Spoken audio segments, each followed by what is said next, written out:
When she made it into one of Africa's most prestigious universities, the future looked bright for Monica.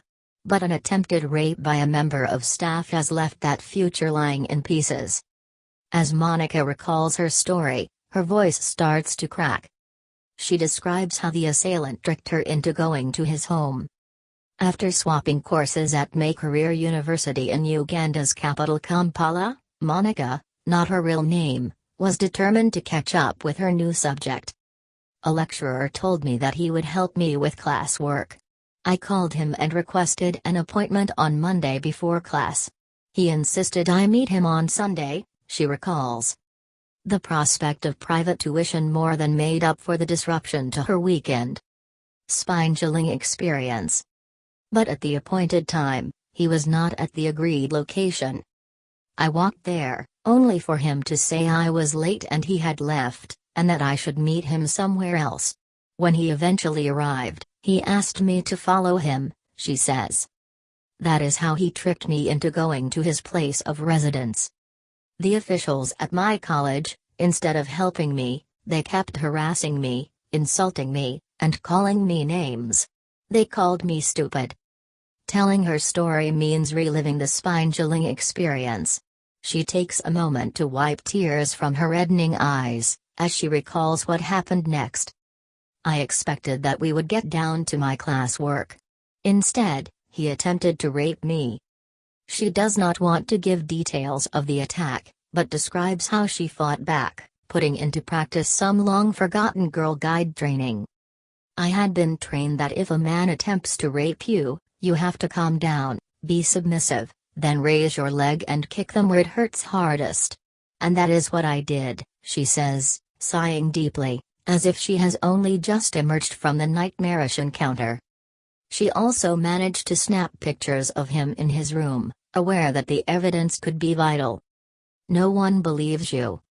Though confused and blaming herself for falling into his trap, Monica decided she was not going to wallow in self-pity. Despite constant intimidation from the lecturer, she reported the attack to her college, but received no help. She also began talking to classmates and other women on her computer science course. She heard stories from several others of similar encounters with the same man. At least one of them said she had been raped. Most girls will not report this because no one believes them, Monica says. Everyone thinks you got yourself into it. As she speaks with bursts of intense anger, her face becomes tense and her words get caught in her throat. Lacking support from her college, she no longer felt able to attend lectures, and fell behind in her studies. But she pursued her case, writing to the vice-chancellor, the institution's top administrator. A university senate committee was formed to investigate her case.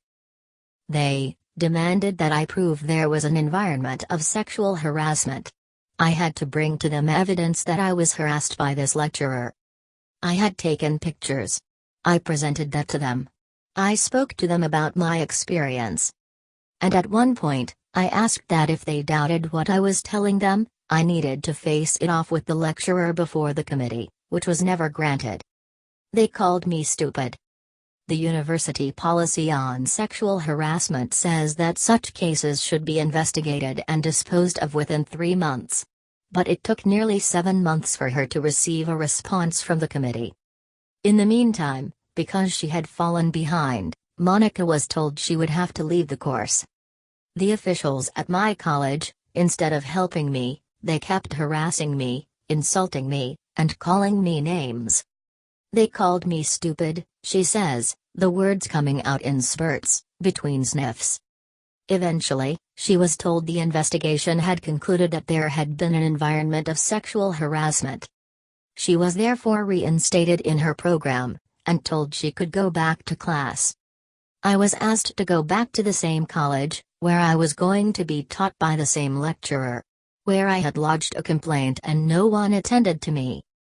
So I felt it was unjust for me to be asked to go back to the same hostile environment. Monica turned down the offer, and has never resumed her studies. Makerere informed her that if she could not take up the offer of reinstatement, nothing more could be done. Major discontentment. sexual harassment at the institution may be much more serious than the university cares to admit. In January, a report released by an independent committee mandated by Uganda's president said that over 50% of female and about 40% of male students interviewed called sexual harassment a major cause of discontent on campus. The report further said that in some colleges, sexual harassment was rampant and had become the norm.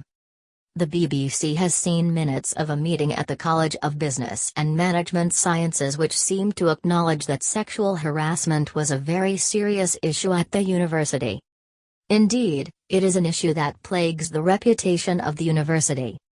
Barnabas Nwang, who became the university's vice-chancellor in June 2017, says he is determined to get to grips with it. "We have got a policy, and it says Makerere University will have zero tolerance to sexual harassment. The only deficiency I see in it is that it doesn't define sanctions for people of whom a complaint is made and they do not carry that issue further," he says. "And we are going to deal with this." He adds that since he has been in office, 5 senior staff implicated for harassing students have been dismissed. Victims not recognized. Journalist and author Joachim Buwembo thinks that sexual harassment and similar rights abuses persist because Ugandan society does not recognize victims. He cites several incidents from 2014 in which women across the country were publicly undressed by mobs for wearing mini-skirts, and how it continued with no condemnation from the authorities. Buwembo says people in some positions have too much power. A teacher, or even a lecturer at a university, thinks he will augment his benefits by accessing women who he wouldn't have accessed if he weren't in that position. It is a form of corruption. He also questions whether universities should leave teachers to determine the academic future of students, exactly the sort of scenario which creates fertile ground for sexual harassment. Why should a university, once dubbed the Harvard or Oxford of Africa, not be able to have systems and mechanisms to prevent an unscrupulous lecturer from awarding a grade of either 70% or 39% on a whim? He asks. He believes that, rather than admit the problems and address them head-on, Makerere does a lot of firefighting when scandals break. What usually happens is, the institution is defended and promises are made to do investigations and punish the culprits, Buwembo says. "We have not had enough investigations with reports, corrective measures and remedies." Whether systems at Uganda's oldest and largest university function or fail, Monica remains scarred for life. She is determined to be a voice against sexual harassment.